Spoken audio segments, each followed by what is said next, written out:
Hi, we're the Brooks family. We came to check on our application. Of course. Please come in and have a seat at my desk. I'm sorry, the application was not approved. What does that mean? We already paid everything they asked for.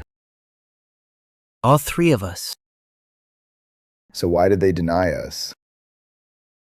It means the application didn't meet the criteria set by our screening process, and once a decision is finalized, we're not provided with additional details.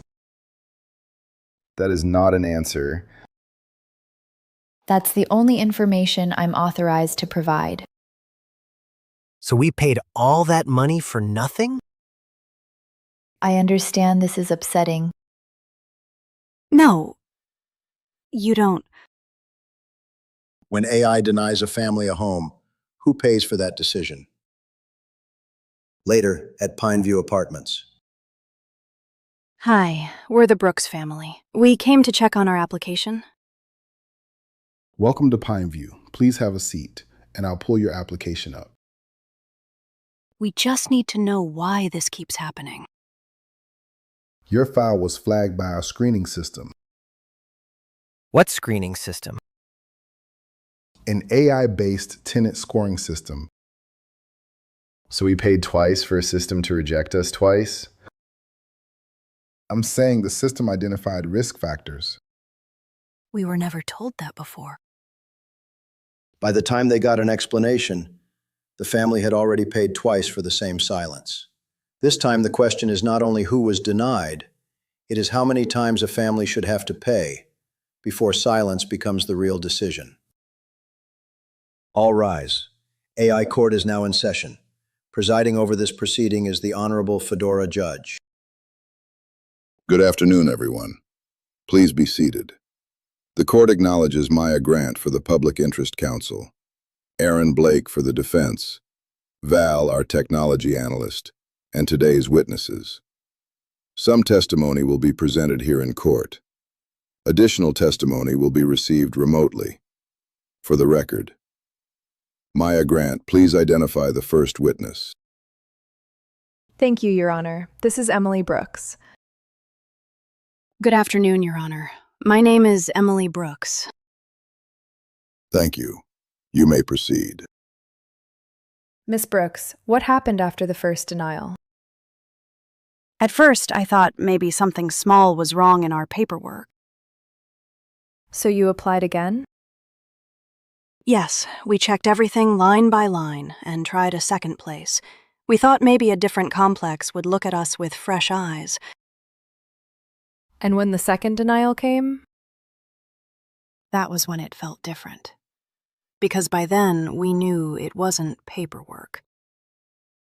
Mrs. Brooks, what did it feel like at that point? Like we were paying to be turned away. What did that cost your family?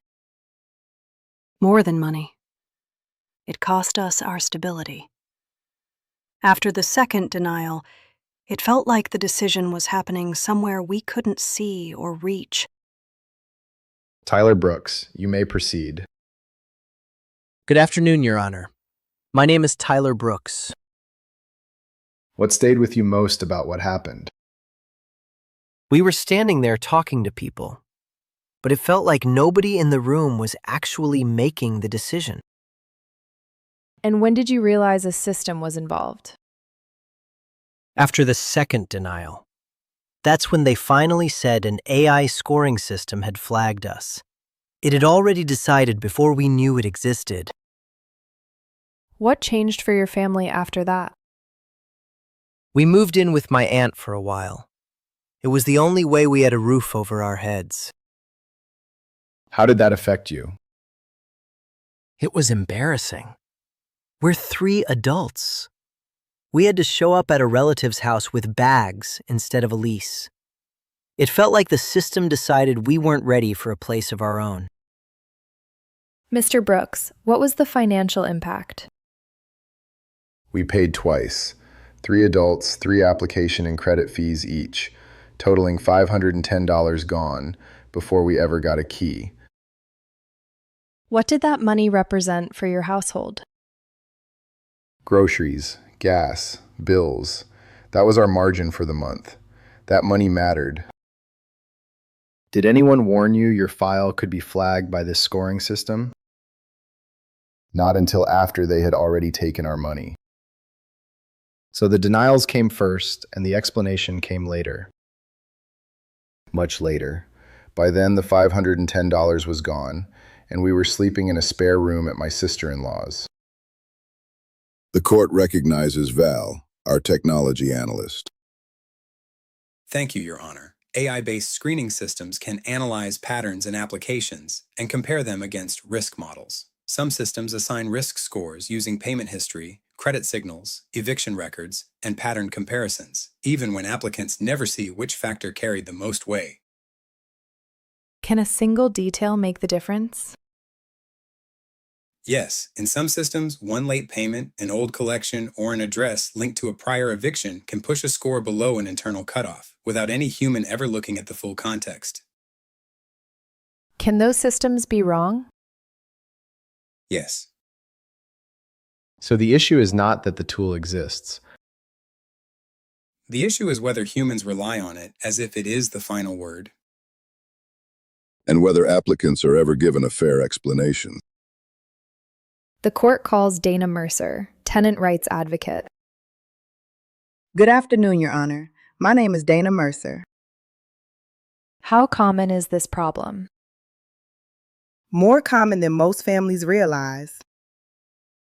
Can you explain that in a little more detail? We routinely hear from families who have spent hundreds of dollars on application fees before learning that screening systems were flagging them the same way every time. And are they always told what triggered the denial? No. Often they receive only a general denial notice with no practical explanation they can challenge or correct. So the financial burden arrives before transparency.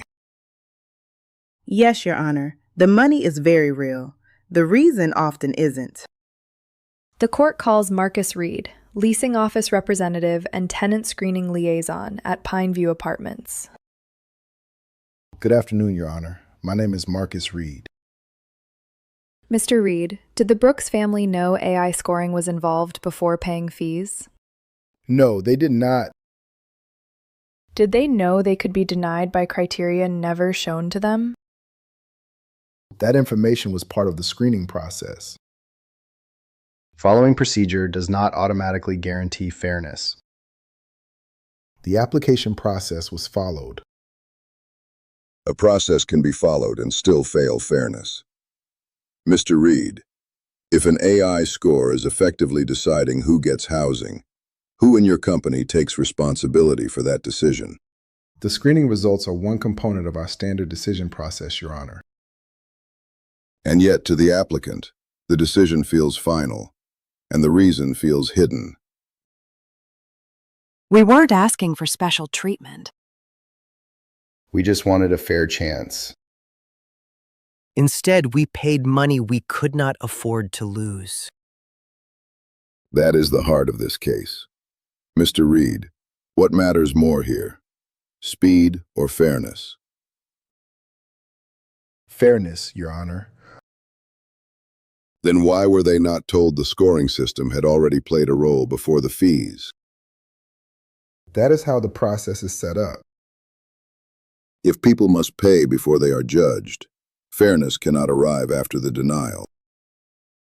A family should not have to pay repeated fees for a process that quietly screens them out. Housing is not just paperwork. It is where families live, rest, and build stability. And a hidden scoring system should not decide who gets that chance without real human review. I have heard enough. This court finds that AI-based tenant screening may assist a process, but it cannot replace accountability. A denial is not an explanation. A score is not a judgment. And a paid application is not permission to hide the reason a family was turned away. When money is accepted, fairness is owed. If human beings remain responsible for housing decisions, then human beings must also remain responsible for explaining them. This family was denied twice. But what failed them most was not technology. It was silence. AI can sort files. It can rank names.